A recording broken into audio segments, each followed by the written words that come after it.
Okay, so now we are going to discuss about the ionization energy.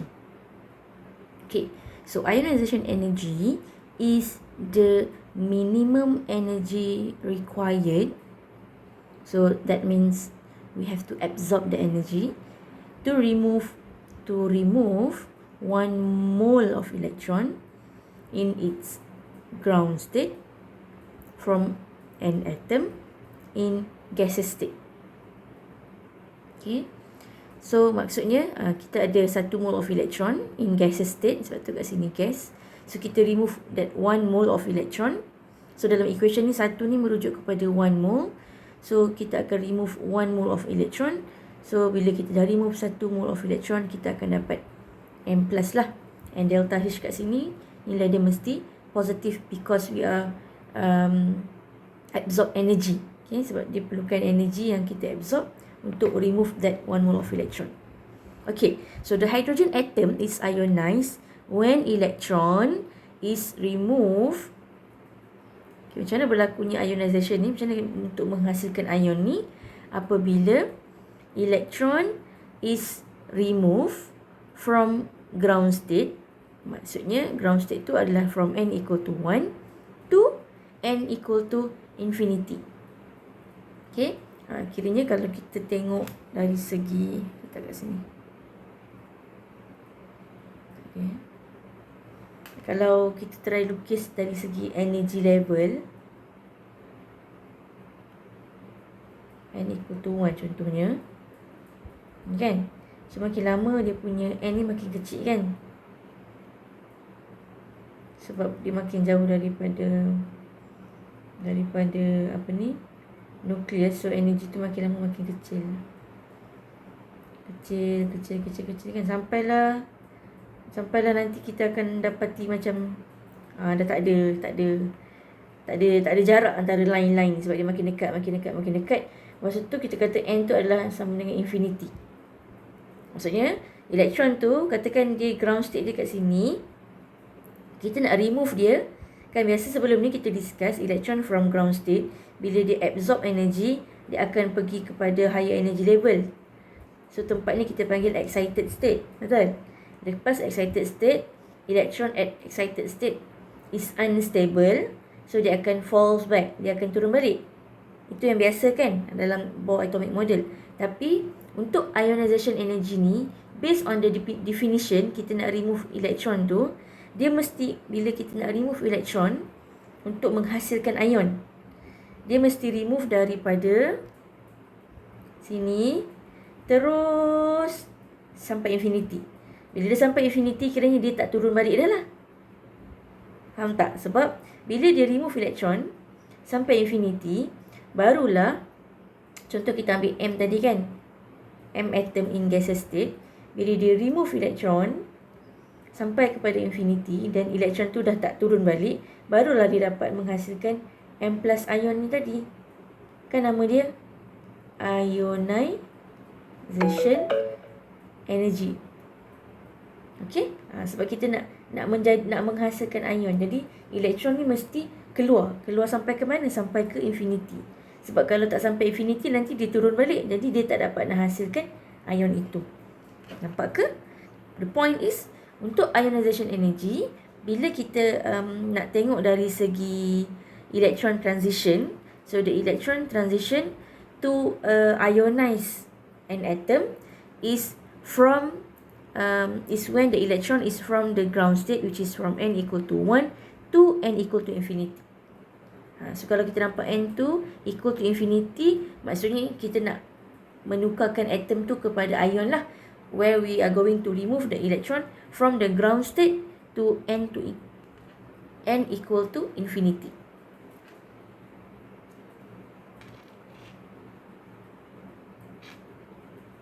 So kita tengok example. So kita nak dia bagi kat kita n1 equal to 1 dengan n2 equal to infinity. So kita nampak je ada infinity tu, maksudnya yang ni dia nak cari ionization energy lah, ataupun perkataan lain kita kata kita nak remove electron to form an ion. Okay, remove electron to form ion. Dan bila kita nampak kat sini yang ni maksudnya kita remove berapa elektron? Kita remove 1 elektron. Okay, kita remove 1 elektron. So formula yang kita gunakan ni adalah formula yang sebelum ni, iaitu energy yang dalam kelas sebelum ni. Delta E equal to RH times 1 over N1 squared minus 1 over N2 squared. Ataupun kita boleh katakan juga yang ni adalah N initial, yang ni adalah N final. RH ni kita gunakan nilai 2.18 eksponen negatif 18 sebab yang ni unit dia dalam joule. Sebab kita tahu RH ni ada dua nilai kan? Satu 2.18 eksponen negatif 18 joule. Satu lagi 1.097 kali 10 kuasa negatif 7 per meter. Ya ke negatif 7 Cek balik ini per meter. Tapi my point is RH ni kita akan gunakan value ni sebab yang ni unit ni dalam joule because we are going to determine the energy. So energy ni masih dalam unit joule lah. Tak boleh guna yang ni. Right? So kita gunakan RH yang ni, Rydberg constant. RH tu maksud dia adalah Rydberg constant. Darabkan dengan 1 over N initial kita. Dia bermula daripada ground state kan. So 1 squared minus N2 adalah infinity. 1 over infinity square. So 1 over infinity ataupun 1 over infinity adalah sama dengan 0. So kita akan dapat jawapan ni lah. So ini adalah energi kita. Energi ni maksud dia energi apa? Energi to remove 1 electron from ground state to infinity. Okay. Tapi kalau kita nak cari ionization energy, we are going to refer back to the definition. Definition ionization energy adalah to remove minimum energy required to remove 1 mole of electron. Kalau kita tengok yang kat sini, yang ni dia remove 1 elektron je. Tapi definition ionization energy to remove 1 mole of electron. Jadi kalau 1 mole, yang ni untuk 1 elektron. Kalau 1 mol elektron dalam tu ada berapa elektron? 6.02 eksponen 23 elektron dalam tu kan? Ni kalau 1 mol. So kita pun darablah dengan Avogadro's constant. Okay?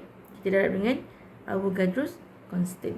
So darabkan, kita dapat jawapan ni dalam joule per mole. So ini adalah energi yang kita perlukan to remove 1 mole of electron. Okay.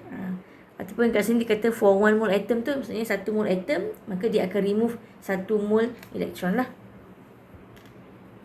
Alright. Dan sangat-sangat penting kena tengok ni. Bila you nak kira ionization energy, kalau dalam soalan kata calculate the ionization energy, clearly disebut perkataan ionization energy, maka you punya final answer, unit you wajib dalam kilojoule per mole. Bila you kira kat sini, you darabkan dengan Avogadro's constant, jawapan yang kita dapat kat sini ada dalam joule per mole. Sebab asalnya unit Rydberg constant ni dalam joule. Okay? Asalnya dalam joule. Jadi maksudnya initially you akan dapat unit you dalam joule per mole lah yang ni nampak ni. Tapi kalau soalan tu tanya ionization energy, determine ionization energy, wajib you tukarkan unit tu kepada kilojoule per mole. Jadi daripada jawapan joule ni bahagi dengan 1000 lah untuk tukarkan dia kepada kilojoule. So this is your final answer. Okay, sekarang kita tengok pula kalau kita nak tentukan ionization energy secara eksperimen ataupun melalui apa kita panggil benda ni? Line spectrum. Melalui line spectrum. Yang sebelum ni tadi, kalau kita ada energy level, iaitu kalau dia daripada n equal to 1 kepada n equal to infinity. Alright, so kita boleh kira guna formula delta E equal to RH 1 over N1 squared minus 1 over N2 squared. Di mana N2 tu adalah infinity. Okay, tapi kalau bila kita diberi maklumat seperti ini, kalau you ada line spectrum, macam mana you nak kira ionization energy adalah kita fokus dekat sini. Okay, kita tahu line spectrum ni, yang ni jarak dia paling jauh kan. So yang ni adalah first line of a series lah. Tak kisahlah apa-apa series kat sini dia tak ada contoh kan. Tapi ini kita kata first line. Kita tahu makin yang ni second line, yang ni third line, yang ni fourth line, fifth line dan seterusnya lah. Dan kita tahu jarak antara setiap line ni makin lama makin dekat. Hinggalah sampai satu masa dia dah tak, kita dah tak, macam mana kita kata, line tu dah macam sangat dekat sampai kita dah tak boleh bezakan. So dia akan jadi macam ni lah. So bila macam ni kita dah tak boleh bezakan dah antara setiap line tu, yang ni kita panggil convergent limit. Okay, so kita nak tentukan ionization energy melalui line spectrum ini ialah dengan cara kita tengok wavelength pada convergent limit. Kita tengok maklumat wavelength pada convergent limit. Convergent limit tu yang mana? Yang garisan ni, yang dia dah tak ada beza dah tu. Nampak dia dah jadi tebal. Itu kita panggil convergent limit. So kita nak tentukan ionization energy, kita akan baca melalui wavelength pada convergent limit. Okay, kita tengok example. So yang ni line spectrum. Ni nama dia line spectrum. So kita tahu lah yang ni adalah first line. Nampak tak? Makin lama makin kecil sampai dekat hujung ni. Yang ni kita panggil convergent line. Tengok soalan. The Lyman series of the spectrum of hydrogen is shown above. Calculate the ionization energy of hydrogen from the spectrum.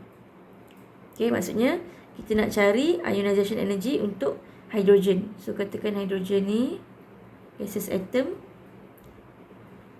1 mole of gaseous atom, dia nak jadikan dia ionization energy. So maksudnya kita remove 1 mole of electron di situ, dan dia akan produce as H+. Okay, so macam mana yang saya kata tadi, kalau kita ada line spectrum ni, kita akan tengok convergent limit, tengok wavelength pada convergent limit. Cuma kat sini dia dah bagi tahu ini digunakan wave number, wavelength.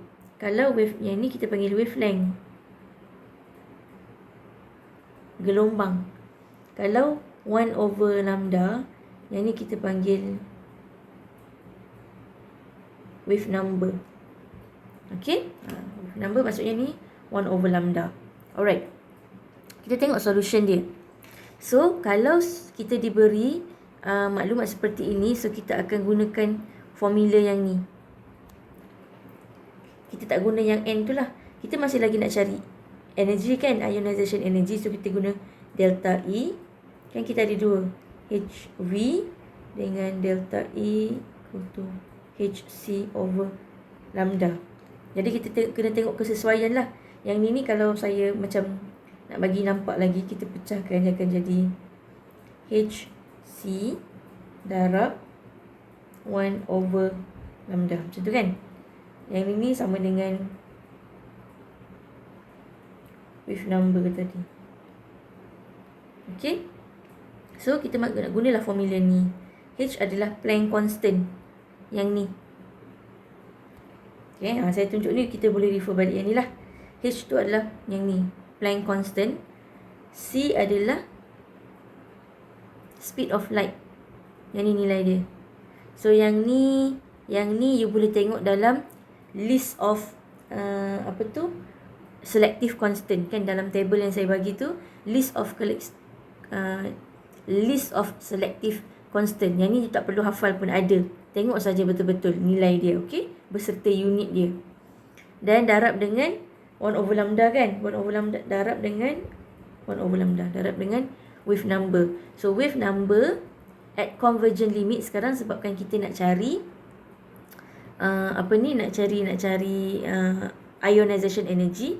So fokus kita kena tengok yang ni, dan ini adalah wave number 10.97 darab 10/6. Nampak? 10.97 darab 10/6. Yang inilah darab dengan wave number. So kita akan dapat Jawapan dia yang ni.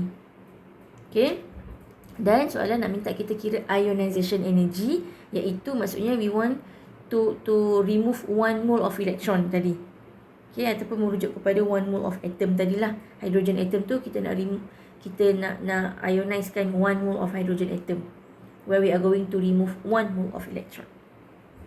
So, kalau nak untuk jadikan dia ionization energy, daripada calculation kat sini, you mesti darab dengan Avogadro's constant 6.02 kali 10 kuasa 23 ni. Okay, so you akan dapat jawapan yang macam ni. Macam saya kata tadi, kita akan dapat jawapan dalam joule per mole. Sebab yang ni unit dalam joule kan. Yang ni untuk 1 mole, nilai ni untuk 1 mole. Sebab tu kita dapat unit dia joule per mole. Tapi saya kata kalau ionization energy, you wajib tukar kepada kilojoule per mole. So daripada joule nak tukar jadi kilo, maksudnya bahagi 1000 lah. So lepas bahagi 1000, you akan dapat jawapan yang ni. Unit untuk ionization energy wajib kilojoule per mole. Apa jadi kalau you buat sampai sini sahaja, you tak tukar kepada kilojoule ni, you akan kurang 1 markah lah, akan hilang 1 markah di situ. Okey, itu saja untuk ionization energy. Boleh tengok contoh-contoh yang lain di dalam nota awak. Bye.